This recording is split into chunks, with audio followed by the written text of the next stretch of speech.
Hello दोस्तों, कैसे हैं आप सब लोग। आशा करती हूँ अच्छे होंगे। हमारी आज की कहानी का नाम है गहने। बाहर ढोल नगाड़े बज रहे थे। रिश्तेदार, बहन बेटियां सब ढोल पर नाच रहे थे। पंडित जी के घर में उत्साह का माहौल था। आज पूरे 5 साल बाद जाकर इस घर में नन्ही किलकारियां गूंजी थी। वो भी एक नहीं, दो दो। घर की बहू सरिता ने जुड़वा बच्चों को जन्म दिया था।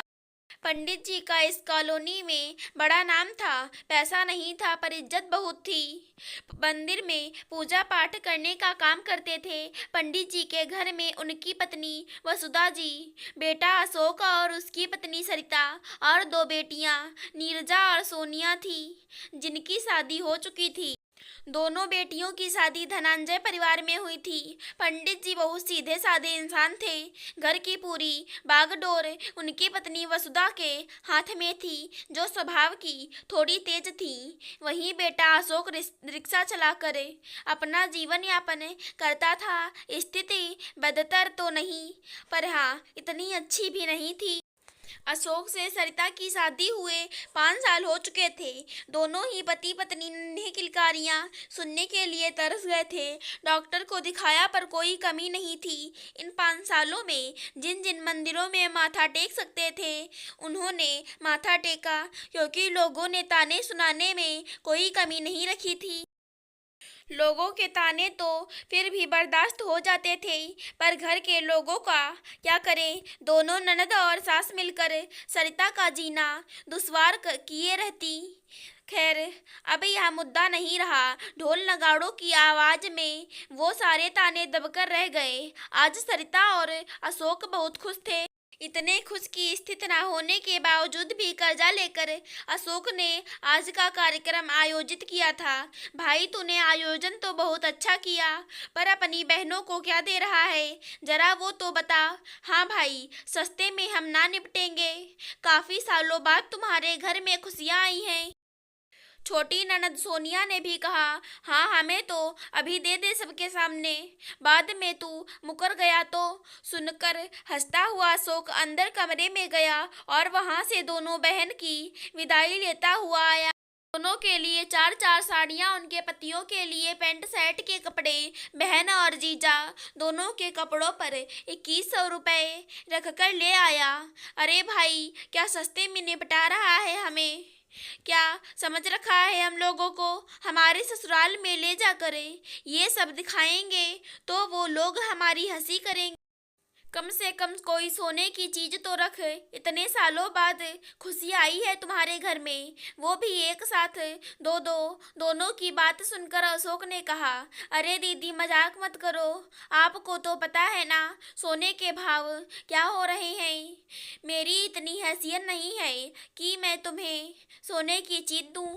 जब हैसियत नहीं थी तो इतना बड़ा प्रोग्राम करने की क्या जरूरत थी। इसके लिए तो तेरे पास पैसे आ गए। अभी तेरी बीबी पर खर्चा करने के लिए भी तेरे पास पैसे आ गए, तो उसके लिए काजू बादाम लेकर आया है, और तो और मालिश वाली भी रखवा। बस बहनों को देने के नाम पर ही रोना आता है। कैसी बात कर रही हो तुम। वह अभी नई नई माँ बनी है, उसे ज़रूरत है इन सब चीज़ों की। अच्छा, अपनी बीबी की ज़रूरत का ख्याल है, लेकिन अपनी बहन की इज्जत का ख्याल नहीं है तुझे।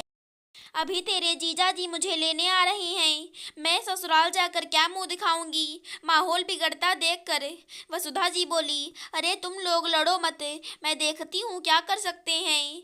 वो वहाँ से उठकर अशोक के कमरे में चली गई और सरिता से बोली, बहू, तेरे पास से कोई सोने चांदी की चीज़ें तेरी बड़ी ननद को दे दे।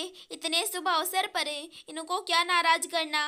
पर माँ जी, मेरे पास तो ऐसा कुछ भी नहीं है। थोड़ी देर वसुधा जी चुप रही, फिर बोली, बहू, तेरे कानों में जो सोने के झुमके हैं, इन्हें खोल कर अपनी ननद को दे दे।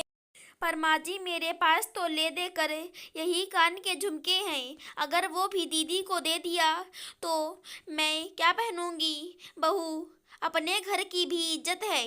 तुझे इनके भाग का और मिलेगा। बड़े जमाई जी आने वाले हैं, फिलहाल तेरे झुमके ही दे दे। आंखों में आंसू लिए सरिता ने चुपचाप अपने कानों के झुमके खोलकर दे दिए, जिसे लाकर वसुधा जी ने अपनी बड़ी बेटी को दे दिए। जिसे देखते ही छोटी बेटी बोली, और माँ मैं, मुझे तो नहीं दिया। चुप कर, अभी पहले बड़ी को विदा करने दे, तू तो सुबह जाएगी। इतने में बड़े जमाई भी आ गए। वसुधा जी के कहने पर अशोक ने जमाई जी और नीरजा को तिलक कर विदाई का सामान उनके हाथ में दिया। जब नीरजा के हाथ में सामान के साथ ही सोने के झुमके देखकर जमाई जी बोले, अरे अशोक, ये क्या दे रहा है?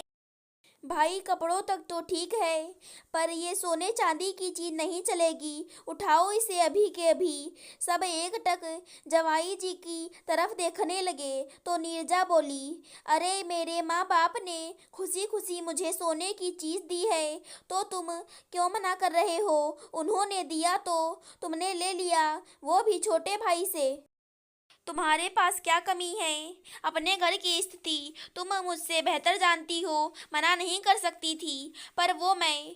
अरे बहन बेटियां लेने के लिए ही नहीं होती हैं, कुछ समझदारी तुम भी दिखाती, बड़ी बहन की तरह बड़प्पन भी दिखाती। अभी के अभी ये झुमके उन्हें वापस करो। अपनी भाभी के गहने उतरवाते हुए शर्म नहीं आई तुम्हें? सब कुछ सुन चुका हूँ मैं। ससुराल में अपने झूठे मान के लिए अपने भाई को परेशान कर रही हो। पति की बात सुनकर नीरजा की नजरें नीचे झुक गईं। वहीं सोनिया और वसुधा जी से कुछ कहते ही नहीं बना। अरे भाभी से रिश्ते ऐसे बनाओ कि वो तुम्हारे आने का इंतजार करे, ना कि तुम्हें देख कर मुंह फेर ले। काश की हर ननद ये बात समझ पाती। अगर हमारी आज की कहानी पसंद आई हो तो चैनल को सब्सक्राइब करें। धन्यवाद दोस्तों।